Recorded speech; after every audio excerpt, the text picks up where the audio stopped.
दोस्तों आज हम एक्सप्लेन करने वाले हैं हाल ही में वेब सीरीज पंचायत सीजन 3 को, जिसकी डिमांड आप लोग काफी टाइम से कर रहे थे। अगर आपको सीजन 1 और सीजन 2 देखना है तो आप हमारी बनाई प्लेलिस्ट देख सकते हैं। अब आप वीडियो को भी लाइक कर दीजिए। हम चलिए कहानी शुरू करते हैं। तो एपिसोड 1 की शुरुआत में हम सचिव जी और उसके मौसी के लड़के को देखते हैं। ये दोनों एक दूसरे से बातें करते हुए सिगरेट पी रहे होते हैं। तब सचिव जी का भाई उससे पूछता है कि अब की बार ट्रांसफर कहाँ हुआ है। सचिव जी बताते हैं भयपुरा गाँव में, जिसे सुनकर उनका भाई कहता है कि यार ये थोड़ा डरावना सा नाम नहीं लग रहा, इससे बढ़िया तो फुलेरा गाँव था। फिर उसका भाई पूछता है कि अच्छा तेरी तैयारी कैसी चल रही है। सचिव जी जवाब देते हैं बहुत बढ़िया। इसके बाद सीन शिफ्ट होता है फुलेरा गांव में, जहां हम नए सचिव को आते हुए देखते हैं। और जब वो पंचायत ऑफिस पहुंचता है तो वहां ताला लगा हुआ देखकर वो प्रधान को फोन करता है, लेकिन प्रधान जी और विकास दोनों ही उसका फोन नहीं उठाते। दूसरी तरफ हम प्रधान जी को देखते हैं, जो विकास को कहते हैं कि विकास जरा ऑफिस में चक्कर लगाकर देख के आओ, वो नया सचिव कर क्या रहा है। तभी मंजू देवी प्रधान जी से कहती है कि क्यों पंगा ले रहे हो, करने दीजिए ना ज्वाइनिंग नए सचिव को। जिस पर प्रधान जी कहते हैं कि अगर इस नए सचिव ने ज्वाइनिंग कर ली तो हमेशा के लिए सचिव जी का पत्ता कट हो जाएगा, यानी ये सब सचिव जी के लिए इस नए सचिव को ज्वाइनिंग करने से रोक रहे हैं। वहीं वो नया सचिव रास्ते में घूमते हुए भूषण और विनोद से टकरा जाता है। तो भूषण उससे पूछता है कि भाई साहब आप कौन हैं, जिस पे वो बताता है कि मैं इस गांव का नया सचिव हूँ और इस गांव में चल क्या रहा है, मुझे ज्वाइनिंग करनी है पर अभी तक पंचायत ऑफिस का ताला नहीं खुला। जिस पे भूषण उसे भड़काने लगता है कि यहाँ पुराने वाले सचिव के जाने के बाद से ही वो पंचायत ऑफिस नहीं खुला और तुम्हारी औकात ही क्या है प्रधान के सामने। जिस पर सचिव भड़क जाता है और कहता है कि मैं कोई छोटा मोटा सचिव नहीं हूँ, मेरे सर पर विधायक जी का हाथ है। तभी वहाँ पर विकास आता है और नया सचिव उसे देखकर पूछने लगता है कि भाई साहब तुम ताला क्यों नहीं खोल रहे हो, अगर तुमने ताला नहीं खोला तो मुझसे बुरा कोई इंसान नहीं होगा। लेकिन विकास बिना कुछ भी कहे वहाँ से बाइक मोड़कर चले जाता है और नया सचिव पीछे से चिल्लाता हुआ कहता है कि अब तो मैं ताला तोड़कर अंदर घुसूंगा। तब भूषण उसे और भी भड़काते हुए कहता है कि तुम्हारे यहाँ पर कोई भी नहीं सुनने वाला, तो ये लो हथौड़ा और जाकर तोड़ दो ताला। ये सुनकर पहले तो वो हिचकिचाने लगता है, लेकिन भूषण के बार बार कहने पर वो ताला तोड़ने के लिए जाता है और भूषण और विनोद दूर खड़े होकर ये नजारा देख रहे थे। इधर विकास प्रधान जी को आकर बताता है कि उसने दरवाजा तोड़ने की धमकी दी है, क्या करूं, प्रहलाद चाचा को ले जाऊं। जिस पर प्रधान जी सोचते हुए कहते हैं कि चलो ले जाओ, लेकिन ध्यान रखना प्रहलाद सिर्फ समझाए, मारपीट पर ना उतर आए, और अगर प्रहलाद ने ज्यादा दारू पी रखी होगी तो उसे लेकर मत जाना।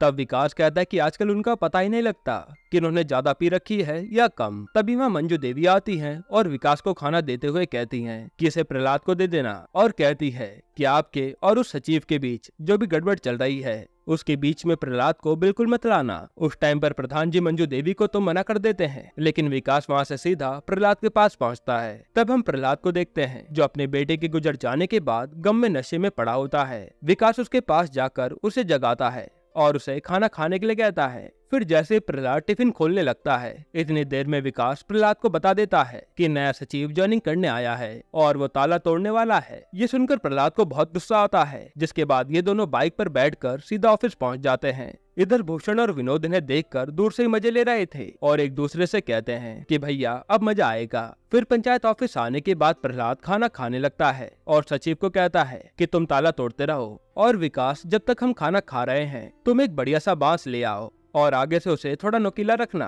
अब इसके बाद हम विधायक को देखते हैं, जिसने अपने घर में संगीत का कार्यक्रम रखा था और विधायक अपनी बेटी के साथ बैठा होता है। तभी वो अपनी बेटी से पूछता है कि बेटिया हम इस अपने नए घोड़े का क्या नाम रखें। उसकी बेटी कहती है सितारा रख दीजिए, और विधायक उस घोड़े का नाम सितारा सिंह रख देते हैं। तभी विधायक का चेला उसे बताता है कि जो आपने सचिव फुलेरा गाँव में भेजा था उसे वहाँ का प्रधान ज्वाइनिंग करने नहीं दे रहा। ये सुनकर विधायक का खून खोल जाता है और वो तुरंत गाड़ी निकलवाता है और कहता है कि आज चलो पूरे गांव वालों को मिलकर मारेंगे। जिस पर उसका चेला उसे समझाता है कि विधायक जी जरा जरा सी बातों के लिए आप कहां जाएंगे, आप बस डीएम मैडम को कंप्लेन कर दीजिए, बाकी वो देख लेंगी। और विधायक डीएम मैडम को कंप्लेन कर देता है। जिसके बाद हम प्रधान जी को देखते हैं, जिसके पास डीएम मैडम का फोन आता है। तब प्रधान जी मंजू देवी की बात करवाता है और डीएम मैडम मंजू देवी को काफी बुरी तरीके से हड़का देती हैं कि तुम्हारे ऑफिस में चल क्या रहा है। मंजू देवी कहती कि क्या चल रहा है मैडम, कुछ भी तो नहीं। डीएम मैडम कहती हैं कि अगर तुम ऑफिस जाओगी तभी तो पता लगेगा ना, जल्द से तुम और उप प्रधान मेरे ऑफिस पहुंचो। जिसके बाद मंजू देवी और प्रधान जी पहले पंचायत ऑफिस पहुंचते हैं, जहां मंजू देवी देखती है कि नया सचिव दरवाजे पे बैठा है और प्रहलाद खाट पर सोया होता है। तब मंजू देवी उसे उठाती है और कहती है कि यहाँ चल क्या रहा है। प्रहलाद कहता है कि कुछ भी नहीं, मैं तो बस यहाँ पर सो रहा था। तब नया सचिव बोल पड़ता है कि ये सो नहीं बल्कि मेरे को धमकी दे रहे थे। लेकिन तब तक प्रधान जी सचिव जी को डांट के चुप करवा देते हैं। तभी विकास वहाँ पर बांस का डंडा लेकर आता है और सचिव कहता है कि ये देखिए मैडम, ये इस डंडे से क्या करने वाले थे, लेकिन मैं डरने वाला नहीं हूँ। आखिर मैंने विधायक को कॉल करके एक ही बार में सबको हिला दिया ना। तब मंजू देवी उसे सुनाकर चुप करा देती है। इसके बाद हम सचिव जी को देखते हैं जो अपनी प्रिपरेशन कर रहे होते हैं। तभी उसे व्हाट्सएप पर रिंकी का मैसेज आता है जिसमें रिंकी ने कहा था कि आपके ट्रांसफर रोकने के लिए यहाँ पर लड़ाई चल रही है, लेकिन सचिव जी उस पर कोई रिप्लाई नहीं देते। इधर मंजू देवी और प्रहलाद डीएम ऑफिस में बैठे होते हैं, जहां डीएम मैडम कह रही होती हैं कि आप क्यों विधायक से पंगा ले रही हैं, चुपचाप नए सचिव को ज्वाइनिंग करा दीजिए। जिस पर प्रहलाद कहता है कि नहीं मैडम, अगर ज्वाइनिंग करेंगे तो पुराने सचिव जी ही करेंगे, वरना विधायक का तो कोई भी चेला हमारे गाँव में ज्वाइनिंग नहीं कर पाएगा, और अगर करने की कोशिश करेगा तो मैं उसके हाथ पैर तोड़ दूंगा। ये कहकर वो ऑफिस से बाहर चले जाता है। फिर डीएम मैडम मंजू देवी को समझाते हुए बाहर आती हैं कि जरा प्रहलाद को समझाइए, बेकार में दुश्मनी मोल मत ले, वो विधायक वैसे भी बहुत गंदा आदमी है। अब यहाँ से ये सब सीधा पंचायत ऑफिस पहुँचते हैं, जहाँ वो सचिव अभी भी बैठा होता है और मंजू देवी उससे कहती है कि यहाँ पर आपको बस काम से मतलब रखना है, फालतू किसी के मामले में टांग नहीं अड़ानी। यानी मंजू देवी उसकी ज्वाइनिंग करवाने वाली है। तब सचिव कहता है कि हम क्यों किसी के काम में टांग अड़ाएंगे, और ये आप मुझे बार बार धमकी देना बंद करिए, हमारे सर पर विधायक जी का हाथ है। ये सुनकर प्रहलाद को गुस्सा आ जाता है और वो उसी बांस को उठाकर सचिव को मारने के लिए आगे बढ़ता है। तभी प्रधान के पास डीएम मैडम का फोन आता है और वो बताती हैं कि विधायक को जेल हो चुकी है। उस पर आरोप लगा है कि उसने कुत्ते को जान से मारकर खा लिया है। ये सुनकर सभी लोग काफी खुश हो जाते हैं। यानी अब विधायक गया तो इस नए सचिव को भी ज्वाइनिंग करने नहीं दिया जाता। अगले दिन रिंकी व्हाट्सएप पर मैसेज करके सचिव जी को बताती है कि आपका ट्रांसफर रोक दिया गया है, जिसे देखकर सचिव जी खुश हो जाते हैं और रिंकी को कॉल करके उससे सारी इन्फॉर्मेशन पूछते हैं कि ये कैसे हुआ, कब हुआ। और इसी के साथ एपिसोड 1 यहीं पर खत्म होता है। एपिसोड 2 की शुरुआत में हम जगमोहन और उसकी फैमिली को देखते हैं जो आपस में बतिया रहे होते हैं। तभी उन्हें किसी चीज की आवाज आती है और जगमोहन भागते हुए बाहर जाकर देखता है तो प्रधान जी और मंजू देवी बाइक से गिर गए होते हैं क्योंकि उनके रास्ते में गड्ढा आ गया था। तब जगमोहन उन्हें उठने में उनकी मदद करता है। फिर प्रधान जी और मंजू देवी यहाँ से चले जाते हैं, जिसके बाद हम सचिव जी को देखते हैं जो गांव में वापस आ गए थे और हैंडपंप से नहाने के लिए बाल्टी भर रहे होते हैं। तभी वो भूषण को देखते हैं और उससे कहते हैं कि आपका हथौड़ा अंदर रखा हुआ है, जाकर ले लीजिए, और आपके और मेरे बीच कोई दुश्मनी नहीं है। मैं यहाँ पर अपनी नौकरी करने आया हूँ तो मुझे शांति से नौकरी करने दीजिएगा। फिर नहाने के बाद तैयार होते समय सचिव जी अपनी मौसी के लड़के से बात कर रहे होते हैं और कहते हैं कि यहाँ पर सब ठीक है, बस मुझे होने वाली पॉलिटिक्स से दूर रहना है। जिस पर उनका भाई कहता है कि मुझे सब पता है, तुम वहाँ पर रिंकी के लिए गया है ना। और रिंकी का नाम सुनते सचिव जी के मुंह पर स्माइल आ जाती है। तभी थोड़ी देर बाद वहाँ रिंकी आती है, जिसे देखकर सचिव जी कहते हैं क्या हुआ, सब ठीक तो है ना। तब रिंकी कहते कि कुछ नहीं, हम तो टंकी पर बस चाय पीने जा रहे थे तो सोचा आपको हाय हेलो कर दें। जिसके बाद रिंकी सचिव जी को चाय पीने के लिए ऑफर करती है, लेकिन सचिव जी कहते हैं कि इस समय टंकी पर जाएंगे तो गांव वाले पता नहीं कैसी कैसी बातें बनाएंगे। एक काम करते हैं, रात को चलेंगे, मैं फ्री भी हो जाऊंगा और अंधेरे में किसी को कुछ दिखेगा भी नहीं। तब रिंकी कहती कि अंधेरे में क्या करेंगे, मतलब अंधेरे में तो गांव भी नहीं दिखता। यह कहकर रिंकी वहां से चली जाती है। अब सचिव जी ऑफिस में काम कर रहे होते हैं। तभी वहां पर जगमोहन की दादी रोते हुए आती हैं, जिसे सचिव जी जानते नहीं थे तो वो उससे पूछते हैं कि आप कौन हो और रो क्यों रही हो। फिर सचिव जी उनके लिए पानी लेने जाते हैं और हम देखते हैं कि वो बूढ़ी औरत तो ड्रामे कर रही थी। फिर पानी पिलाने के बाद सचिव जी पूछते हैं कि आप अपनी परेशानी बताइए। तो वो दादी बताती है कि मेरे पोते ने मुझे घर से बाहर निकाल दिया है, ये कहकर कि ये बुढ़िया खाना बहुत खाती है। अब आप ही बताइए मैं इस उम्र में कितना खाना खाती होंगी। सचिव जी पूछते हैं कि आप कहाँ रह रही हैं।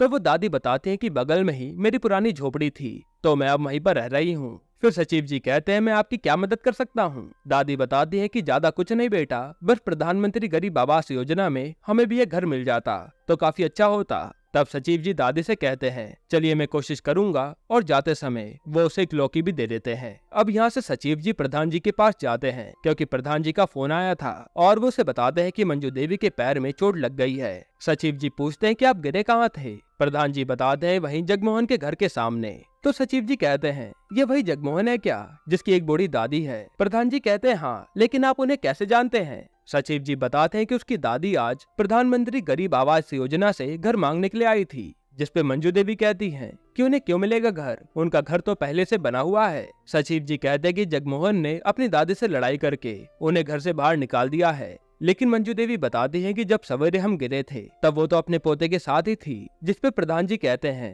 कि ये क्या नौटंकी चल रही है, सचिव जी जरा चेक करके आइए। इसके बाद सचिव जी निकल ही रहे होते हैं, तभी वहाँ विकास आ जाता है और सचिव जी से पूछता है कि आपने प्रहलाद चाचा को देखा है क्या। सचिव जी मना कर देते हैं। तब विकास बताता है कि पता नहीं वो कहाँ चले गए, एक दिन से गायब है। फिर सचिव जी थोड़ा सोचते हैं और कहते हैं कि कहीं निकल गए होंगे घूमने फिरने। वैसे जगमोहन का घर कहाँ है। जिसके बाद ये दोनों वहाँ चले जाते हैं। अब यहाँ वो बूढ़ी दादी सही में झोपड़ी में रह रही होती है और जगमोहन अपने ही घर के दरवाजे पर खड़ा होता है। मगर वहाँ ताका झाकी करने पर सचिव जी को थोड़ा डाउट होता है, तो वो उस दादी से अपनी लौकी मांगते हैं जो उसे सचिव जी ने दी थी। मगर दादी बहाने बनाने लगती है कि वो लौकी तो मैंने पूरी खा ली। तब सचिव जी जगमोहन के घर में जाकर चेकिंग करते हैं तो वो लौकी वहीं पर रखी होती है, जिसे देखकर सचिव जी उन सब लोगों पर भड़क जाते हैं और कहते हैं कि मजाक समझ रखा है आपने, अगर मैंने पुलिस कंप्लेन कर दी तो आप सबको जुर्माने के साथ साथ जेल भी जाना पड़ेगा, आइंदा से ये गलती मत करना। यह कहकर सचिव जी और विकास वहाँ से जाने लगते हैं। लेकिन तभी जगमोहन सचिव जी को धमकी देता है कि ठीक है सचिव जी, मत बनवाइए हमारा घर, लेकिन हम भी पूरे गांव में फैला देंगे कि प्रधान जी और उनकी बीवी मंजू देवी अपने खोदे गड्ढे में गिर गई, जिसके बाद पूरे गांव में उनकी बदनामी होना तय है। इस पर विकास भड़कते हुए कहता है कि ये प्रधान जी ने गड्ढा कहाँ खोदा है। जगमोहन कहता है कि क्यों नहीं खोदा, वो चाहते तो यहाँ पर रोड बनवा सकते थे, लेकिन उन्होंने अभी तक रोड नहीं बनवाई। तब सचिव जी कहते कि तुझे जो करना है वो कर ले। जिसके बाद वो पंचायत ऑफिस आते हैं और प्रधान जी को सारी बात बताते हैं। तब प्रधान जी कहते हैं कि सचिव जी, जगमोहन का चुप रहना बेहद जरूरी है, तो उसे पक्का घर दे दीजिए। लेकिन सचिव जी उसे देने से मना करते हैं और कहते हैं कि अगर मैं पकड़ा गया तो मेरे ऊपर कार्रवाई हो सकती है, और वैसे भी अगर किसी को पता लग भी गया कि आप और मंजू देवी गड्ढे में गिर गए थे तो इससे क्या ही हो जाएगा। अगर आपसे कोई पूछे कि रोड क्यों नहीं बनवा पा रहे हो तो कह देना जब अभी विधायक ही नहीं है तो रोड कहाँ से बनवाएंगे। तब विकास कहता है कि ये सब तो ठीक है, लेकिन बात फैलने पर प्रधान जी की बेइज्जती हो सकती है। प्रधान जी कहते हैं कि सचिव जी कुछ न कुछ तो करना होगा, इलेक्शन सर पर है। तब सचिव जी कहते हैं कि इसमें मैं क्या करूं, मैं तो यहाँ गलत ही आ गया दोबारा से यहाँ फंसने के लिए। अब ये सुनकर प्रधान जी गुस्सा होकर यहाँ से चले जाते हैं और घर पहुँचने पर प्रधान जी के घर के बाहर एक कंपाउंडर खड़ा होता है। प्रधान जी पूछते हैं कि क्या हुआ। तब कंपाउंडर कहता है कि वो रास्ते में जगमोहन मिला था, उसने कहा कि मंजू देवी के पैर में चोट लगी है। तब प्रधान जी उसे वहाँ से गुस्से में भगा देते हैं कि ऐसा कुछ भी नहीं हुआ है। फिर शाम को प्रधान जी मंजू देवी को लेकर सचिव जी के पास पंचायत ऑफिस आते हैं तो मंजू देवी सचिव जी से कहती है कि आप ये काम करवा दीजिए, आप पर कोई भी आंच नहीं आएगी। सचिव जी कहते कि ऐसे कैसे आंच नहीं आएगी, भूषण से लेकर विधायक तक मेरे पीछे पड़े हुए हैं। तब प्रधान जी कहते हैं कि वैसे भी कुछ नहीं होगा, वो बुढ़िया तो अलग झोपड़ी में रह रही है। तब मंजू देवी कहती है कि अगर वो ड्रामा कर रही हैं तो उन्हें कह देना कि अब उन्हें ये ड्रामा असलियत में करना होगा, तभी उन्हें घर मिलेगा। विकास कहता है कि मगर अभी तक उन्हें लड़ता हुआ किसी ने देखा नहीं है तो सबूत कौन देगा। फिर मंजू देवी कहती कि ठीक है, उन्हें कह दीजिए कि उन दोनों दादी पोते को पूरी भीड़ के सामने लड़ना होगा, तभी उन्हें घर मिलेगा और किसी को शक भी नहीं होगा। इसके बाद सचिव जी और विकास जगमोहन को समझाने जाते हैं कि तुम्हें अपनी दादी से लड़ना पड़ेगा। जगमोहन कहता है कि मैं अपनी दादी से नहीं लड़ सकता, जिस पे सचिव जी कहते हैं कि अब ये कहानी तुमने बनाई है तो फिर इसे भुगतो, और वैसे भी तुम्हें घर चाहिए या नहीं ये तुम्हें डिसाइड करना है। तब जगमोहन ये करने के लिए मान जाता है और थोड़ी देर बाद वो लड़ाई करते हुए अपनी दादी को घर से बाहर निकालकर झोपड़ी में फेंक देता है, जिसे 4-5 लोग देख लेते हैं। अब सुबह जगमोहन ने ये तो कर दिया था, लेकिन रात को जगमोहन को ये सब सोचकर काफी दुख हो रहा था कि उसने अपनी दादी को घर से निकाल दिया। इधर सचिव जी जगमोहन की दादी का नाम गरीब आवास योजना में डाल देते हैं और चाय बनाकर पीने लगते हैं। तभी वो खिड़की से टंकी को देखते हैं और सोचते हैं कि क्यों न टंकी पर जाकर चाय पी जाए। फिर वो टंकी की ओर चाय लेकर जाने लगते हैं। तभी माँ उसे रिंकी आती हुई दिखती है और वो भी चाय पीने आई थी। उसी टाइम इन दोनों को टंकी के ऊपर से प्रहलाद आता हुआ दिखता है, जिसने काफी ज्यादा पी रखी थी। तब रिंकी कहते कि आप प्रहलाद चाचा को संभालिए, मैं यहाँ से जाती हूँ। फिर सचिव जी प्रहलाद को नीचे उतारते हैं और प्रधान जी और विकास को वहाँ आने के लिए कहते हैं, जिसके बाद प्रधान जी और विकास वहाँ आकर प्रहलाद को प्रधान जी के घर ले आते हैं। अब यहाँ मंजू देवी ने प्रहलाद को सुला दिया था और मंजू देवी विकास को कहती हैं कि उस टंकी पर कुछ भी करके उसे बंद करवा दीजिए। आज के बाद उस टंकी पर कोई नहीं चढ़ेगा, क्योंकि आज प्रहलाद की वहाँ से जान भी जा सकती थी। यहीं पर एपिसोड 2 खत्म होता है। एपिसोड 3 की शुरुआत में जगमोहन की बीवी अपनी सासू माँ को खाना खिलाने के लिए झोपड़ी में जाती है और उसे खाना खिलाते हुए एक बकरी वाला देख लेता है जिसका नाम माधव है। उसके बाद हम विकास और प्रहलाद को खाना खाते हुए देखते हैं। तब खाना खाने के बाद विकास की बीवी खुशबू प्रहलाद को कहती है कि जो आपको चेक मिला था 50 लाख का, अगर आप उसे बैंक में जमा करवा देते तो अच्छा रहता। इतनी मोटी रकम घर पे रखना मुझे डर लगता है। जिस पे प्रहलाद कहता है कि कोई बात नहीं, उसे रखा रहने दो। यह कहकर प्रहलाद वहाँ से चले जाता है, लेकिन विकास खुशबू पर भड़क जाता है और कहता है कि आइंदा पैसों की बात प्रहलाद चाचा से मत करना। और दोस्तों, ये वही चेक होता है जो प्रहलाद के बेटे के शहीद होने पर सरकार ने मुआवजे के तौर पर प्रहलाद को दिया था। अब अगले सीन में सचिव जी और विकास ऑफिस में काम कर रहे होते हैं। तब सचिव जी विकास को कहते हैं कि वो गरीब आवास योजना की लिस्ट आ गई है, उसे बाहर चिपका दो। वहीं दूसरी तरफ भूषण विनोद और माधव को लिस्ट में आए नामों के बारे में बता रहा होता है और कहता है कि इस बार भी तुम दोनों का नाम नहीं आया। लेकिन जगमोहन की दादी का नाम देखकर भूषण कहता है कि चलो, इसकी दादी को तो मिलना भी चाहिए था, क्योंकि बेचारी बुढ़िया को उसके पोते ने ही निकाल दिया घर से। लेकिन तभी माधव कहता है कि क्यों मिलना चाहिए था, मैंने तो आज ही जगमोहन की बीवी को उस बुढ़िया को खाना खिलाते हुए देखा था। जिसके बाद भूषण सीधा सचिव जी के पास पहुंचता है और कहता है कि सचिव जी, जगमोहन की दादी का नाम गरीब योजना में क्यों आया है, जबकि उनका तो पक्का मकान है। तो सचिव जी कहते हैं कि जगमोहन ने अपनी दादी से लड़ाई करके उन्हें घर से बाहर निकाल दिया था, इसलिए उसकी दादी ने अपना नाम इस योजना में लिखवा दिया। अब बाकी की बात मुझे नहीं पता, तुम जाकर खुद ही पता कर लो। तब भूषण यहाँ से चले जाता है और भूषण के जाते ही सचिव जी परेशान हो जाते हैं कि मैंने तो पहले ही कहा था कि ऐसा कुछ जरूर होगा, तो जल्दी से जगमोहन को फोन लगाओ। अब वो तीनों वहाँ पहुँचते हैं। उससे पहले जगमोहन को सचिव जी ने सब कुछ समझा दिया था। तब जगमोहन अपनी बीवी को घर से बाहर निकाल रहा होता है कि आज के बाद अगर तूने इस बुढ़िया को खाना खिलाया तो तू भी मेरे घर से बाहर निकल जाना। ये कहकर वो और उसकी बीवी अंदर चले जाते हैं। विनोद ये देखकर भूषण से कहता है कि भैया, इनके बीच में तो सही में लड़ाई हो रखी है। फिर तीनों झोपड़ी में जाते हैं जहाँ वो बूढ़ी दादी लेटी होती है और भूषण पूछता है कि अम्मा जी क्या हुआ, सब ठीक तो है ना। तब दादी कहती है कि क्या बताएं बेटा, कुछ अच्छा नहीं लग रहा। भूषण कहता है कि लगता है आपकी तबीयत खराब है, तो मैं कंपाउंडर को बुला लाता हूँ। जिसके बाद ये तीनों कंपाउंडर को लेने चले जाते हैं। उधर सचिव जी प्रधान जी के घर पर थे और जगमोहन से फोन पर बात कर रहे होते हैं। जगमोहन बताता है कि वो तीनों कंपाउंडर को बुलाने गए हैं, मगर मेरी दादी की तबीयत तो बिल्कुल ठीक है, तो वो दवाई कौन सी खाएंगी। तब सचिव जी कहते कि तुम चिंता मत करो, वो डॉक्टर आएगा तो गैस की दवाई देगा और उससे कुछ भी नहीं होता। ये कहकर सचिव जी फोन काट देते हैं। तब प्रहलाद यहाँ सबको कहने लगता है कि पहले एक झूठ बोला, अब उसे छुपाने के लिए दूसरे झूठ बोले जा रहे हैं। प्रधान जी आपने सचिव जी को फालतू में इन सब में फंसा दिया। उधर भूषण कंपाउंडर को ले आता है और कंपाउंडर उस दादी से पूछता है कि क्या दिक्कत है दादी, तो वो कहते कि बस अच्छा नहीं लग रहा। तब कंपाउंडर उन्हें गैस की गोली खिला देता है। अब आधी रात में जब सचिव जी सो रहे होते हैं तब उसे जगमोहन का फोन आता है। जगमोहन रोते हुए बताता है कि सचिव जी, अम्मा की तबीयत सच में खराब हो गई है, पता नहीं उस कंपाउंडर ने कौन सी दवाई खिला दी थी, इसलिए गाड़ी का इंतजाम करवा दीजिए, हॉस्पिटल जाना पड़ेगा। जिसके बाद सचिव जी सीधा प्रहलाद के पास जाते हैं और उन्हें सारी बात बताकर पूछते हैं कि कहीं गाड़ी मिलेगी क्या। फिर प्रहलाद सचिव जी को एक जगह पर लेकर आता है जहाँ से उन्हें एक टेम्पो मिलता है, लेकिन टेम्पो चलाने वाले ने काफी ज्यादा पी रखी होती है और प्रहलाद ने भी थोड़ी सी पी रखी थी। जिसके बाद अब टेम्पो सचिव जी चलाकर लाते हैं और जगमोहन के घर से उसकी अम्मा को लेकर सीधा हॉस्पिटल ले जाते हैं। तब जाकर उन्हें आराम मिलता है। फिर बाहर आकर जगमोहन सचिव जी और प्रहलाद को धन्यवाद कहता है और सचिव जी से आज रात कितना खर्चा आएगा उसके बारे में पूछता है। प्रहलाद कहता है कि तुम चिंता मत करो, मैं देख लूंगा, वैसे भी सरकार ने 50 लाख रुपए दिए हैं, उसका मैं करूंगा ही क्या। अब अगले दिन जगमोहन अपनी दादी को हॉस्पिटल से डिस्चार्ज करवा लाता है, लेकिन जगमोहन की दादी पक्के घर में जाने की बजाय झोपड़ी में चली जाती हैं, वरना लोगों को उन पर शक हो जाएगा। ये देखकर जगमोहन को अच्छा नहीं लगता, तो वो सीधा प्रहलाद के पास जाता है और कहता है कि भैया, अब हम सोच रहे हैं कि गरीब आवास योजना से अपना नाम हटवा लें, क्योंकि अगर घर मिला तो अम्मा से दूर रहना पड़ेगा और वो हो नहीं सकता। तो प्रहलाद कहता है कि ये सब तो तुम्हें पहले से सोचना चाहिए था। जगमोहन बताता है कि मैंने तो ये सब सोचा था, लेकिन अम्मा ने जबरदस्ती करके ये मुझसे काम करवा दिया, अब आप ही कुछ करिए। ये कहकर वो रोने लगता है। जिसकी बात प्रहलाद जगमोहन की दादी को अपने घर ले आता है और दिखाता कि परिवार के बिना घर कितना सूना सूना लगता है।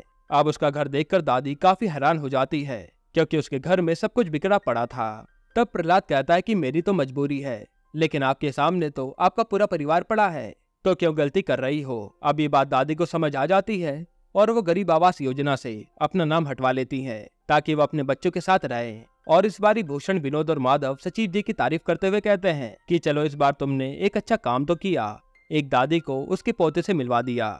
तभी विनोद और माधव पूछते हैं कि सचिव जी, अब ये जो घर था वो किसे मिलेगा। जिस पर सचिव जी कहते हैं कि वो तो प्रधान जी डिसाइड करेंगे। यहीं पर एपिसोड 3 खत्म होता है। एपिसोड 4 की शुरुआत में हम देखते हैं कि पंचायत ऑफिस में आज एक मीटिंग बिठाई जाती है और मीटिंग शुरू होने से पहले सचिव जी मंजू देवी को समझा रहे होते हैं कि सभी लोगों को बता दीजिए कि अभी विधायक की पोस्ट खाली है, तो जब तक विधायक ही नहीं रहेगा तो रोड का काम चालू नहीं हो पाएगा। प्रहलाद भी प्रधान जी को कहता है कि सचिव जी एकदम सही कह रहे हैं, जिस पर प्रधान जी थोड़ा गुस्से में होकर प्रहलाद को बोलते हैं कि तुम ही सबको बता देना, वैसे भी आजकल हम लोगों से ज्यादा लोग तुम्हारी सुन रहे हैं। तभी विकास आता है और कहता है कि चलिए मीटिंग शुरू हो गई है। अब मीटिंग के बीच में वहाँ भूषण आ जाता है और चिल्लाते हुए बोलता है कि प्रधान जी आपने ये अच्छा नहीं करा, जगमोहन की अम्मा वाला घर भी आपने फुलेरा पश्चिम में दे दिया है। तब पंचायत वार्ड के मेंबर पूछने लगते हैं कि भूषण भाई आखिर हुआ क्या, और भूषण बताता है कि गरीब आवास योजना में टोटल 12 घर सरकार ने बनाने के लिए कहा था, जिसमें से 7 घर इन्होंने फुलेरा पश्चिम में दिए थे और 4 घर फुलेरा पूर्व में और 1 घर जगमोहन की अम्मा को दिया था। लेकिन जगमोहन की अम्मा वाला घर अब रद्द हो चुका है, तो उन्होंने वो घर भी फुलेरा पश्चिम में दे दिया। कायदे से तो वो घर फुलेरा पूर्व वालों को मिलना चाहिए था। तभी विनोद कहता है कि प्रधान जी खुद पश्चिम साइड के हैं ना, इसलिए पश्चिम फुलेरा वालों की मदद करते रहते हैं। फिर भूषण रोड की बात खोल देता है, तब प्रधान जी गुस्से में कहते हैं कि अभी विधायक नहीं है तो रोड के लिए फंड कौन देगा। भूषण कहता है यानी विधायक नहीं होगा तो रोड कभी नहीं बनेगा, जिस पर सभी वार्ड मेंबर्स बातें बनाने लगते हैं और इस बात का प्रधान जी और मंजू देवी पर कोई जवाब नहीं था। तब भूषण सभी वार्ड मेंबर्स को और भी भड़काने लगता है कि इस प्रधान ने हमारे गाँव के लिए करा कुछ भी नहीं है और ऊपर से विधायक से हमारी दुश्मनी करवा दी, वो भी सचिव के लिए। फिर वो सबको बताता है कि विधायक को बेल मिल चुकी है और इस इलेक्शन में उसकी बीवी विधायक की जगह पर खड़ी होगी और उनका जीतना तय है। फिर वो कहता है कि मैं गांव वालों से विनती करता हूं कि इस बार इलेक्शन में हमें प्रधान को बदलना ही होगा। यह कहकर भूषण वहां से चले जाता है और भूषण की इन्हीं बातों को सुनकर सबका मुंह उतर जाता है। वहीं अगले सीन में हम विकास को देखते हैं, जिस पर किसी का फोन आ रहा होता है। तब उसकी बीवी पूछती है कि क्या हुआ। वो बताता है कि आज वीडियो के बाहर तनख्वाह बढ़ाने के लिए धरना है, लेकिन मेरा जाने का मन नहीं कर रहा। तब खुशबू कहते कि हाँ आप प्रधान जी की चिंता में लगे रहो, लेकिन वो तो पैसे वाले लोग हैं, बाद में उन्हें कोई दिक्कत नहीं होगी। तभी विकास भड़क जाता है कि तुम बार बार पैसे पर क्यों आ जाती हो। तब उसकी बीवी उसे प्यार से समझाती है कि अभी हमें भले कोई दिक्कत ना हो, लेकिन आगे जब हमारा बच्चा होगा तब तो हमें पैसों की जरूरत पड़ेगी। जिसके बाद विकास धरने पर चले जाता है। अब इधर सचिव जी जब खाली होते हैं तो वो रिंकी को फोन करके पूछते हैं कि प्रधान जी क्या कर रहे हैं। रिंकी बताते हैं कि पापा और मम्मी का आपस में झगड़ा हो रहा है और मैं थोड़ी देर में बाजार जाने वाली हूँ ताकि थोड़ा घूम फिर सकूं और इस झगड़े से दूर रहूं। सचिव जी पूछते हैं कि किसके साथ जा रही हो। रिंकी कहती कि शायद पैदल जाऊंगी, तो सचिव जी कहते कि चलो मैं तुम्हें ले चलता हूँ, और रिंकी उनके साथ जाने के लिए मान जाती है। फिर दोनों बाजार घूमने निकल जाते हैं। दूसरी तरफ प्रहलाद पेड़ के नीचे बैठकर दारू पी रहा होता है, वहीं विकास धरने पर बैठा होता है और इधर प्रधान जी और मंजू देवी का झगड़ा चल रहा होता है। जिसके बाद हम रिंकी और सचिव जी को मंदिर से बाहर निकलते हुए देखते हैं, जहां सचिव जी रिंकी को एमबीए करने की सलाह देते हैं, क्योंकि रिंकी को अब अपने करियर पर ध्यान देना था। तब सचिव जी पूछते हैं कि पहले तो तुम्हारे घर वाले शादी करवा रहे थे, अभी अचानक से पढ़ाई कैसे। रिंकी बताती कि वो शादी के लिए मेरे पीछे पड़े थे, लेकिन मैंने अब मना कर दिया है और मुझे अपने करियर पर ध्यान देना है। तभी सचिव जी को रिंकी से पता चलता है कि उसके तो केवल मैथ में 42 नंबर ही आए थे। फिर भी वो रिंकी को मोटिवेट करते हैं कि तुम एमबीए कर लोगी। इसके बाद हम भूषण, उसकी बीवी, विनोद और माधव को तैयार देखते हैं, जो कि विधायक से मिलने जा रहे थे। फिर विधायक के घर पहुंचने पर पहले तो विधायक का चेला उन्हें अंदर जाने नहीं देता। तब भूषण कहता है कि हम फुलेरा गाँव के प्रधान से बदला लेना चाहते हैं, जिसके बाद छुट्टन उन्हें अंदर जाने देता है। अब विधायक भूषण और उसकी पत्नी से पूछता है कि क्या तो मंजू देवी को इस बार हरा दोगी। क्रांति देवी कहती है कि अगर आपका सहयोग रहा तो पक्का उसे हरा देंगे, और विधायक उनकी प्लानिंग पूछता है। भूषण बताता है कि पहले तो हम आपके और फुलेरा गांव के बीच समझौता करवाएंगे और उसके बाद आपको इलेक्शन जीतकर विधायक बनने के बाद फुलेरा गांव की रोड बनवानी होगी, और इसका आश्वासन गाँव वालों को अभी देना होगा। तब विधायक कहता है कि अच्छा, तो ये सब करके तुम बड़े नेता बन जाओगे, लेकिन बदले में मुझे क्या मिलेगा। भूषण कहता है कि बदला, वो भी उस प्रधान से जिसने आपकी बेइज्जती की थी। ये सुनकर विधायक भूषण और उसकी पत्नी का साथ देने के लिए तैयार हो जाता है। फिर शाम को ऑफिस में विकास सचिव जी को बता रहा होता है कि आज मैं धरने पर गया था, लेकिन वहाँ जाने का कोई फायदा नहीं है। सरकार का जब मन करेगा वो सैलरी तभी बढ़ाएगी। जिस पर सचिव जी कहते हैं कि हाँ भाई, ऐसा ही होता है। मैं तो कह रहा हूँ तो अपना एक अलग बिजनेस खोल ले। तभी वहाँ प्रहलाद आ जाता है और पूछता है कि किसी ने प्रधान जी का हालचाल लिया या नहीं, लेकिन कोई कुछ भी नहीं बोलता। फिर रात को प्रधान जी गुस्से में छत पर बैठे होते हैं, तो रिंकी उन्हें खाना खाने के लिए बुलाती है, पर वो नीचे नहीं जाते। तभी व्हाट्सएप ग्रुप पर सबका हाई मैसेज आता है, यानी आज रात को इनकी महफिल लगने वाली है। फिर चारों जने बियर पीने बैठे होते हैं, लेकिन आज किसी का भी मूड अच्छा नहीं होता और सबके मुंह लटके हुए थे। तब प्रधान जी कहते हैं कि यहाँ पर भी अगर मुझे गाली देनी है तो दे दो, वैसे भी सब लोग मुझे गाली दे ही रहे हैं। तब प्रहलाद कहता है कि मुझे आपसे बात करनी है। वैसे भी हम सबसे उस आवास योजना में गलती तो हुई है और मैं सोच रहा हूँ मुझे सरकारी मुआवजा जो मिला है 50 लाख रुपए, उसे देकर हम गांव की रोड बनवा लेते हैं, जिसके बाद आप इलेक्शन जीत जाएंगे। इस पर सचिव जी कहते हैं कि सरकारी काम के लिए आप अपना पैसा क्यों देंगे, और विकास भी यही कहता है। तभी प्रधान जी कहते हैं कि अब चाहे जो भी हो जाए, रोड तो सरकारी फंड से ही बनेगी, बाकी जो होगा देखा जाएगा।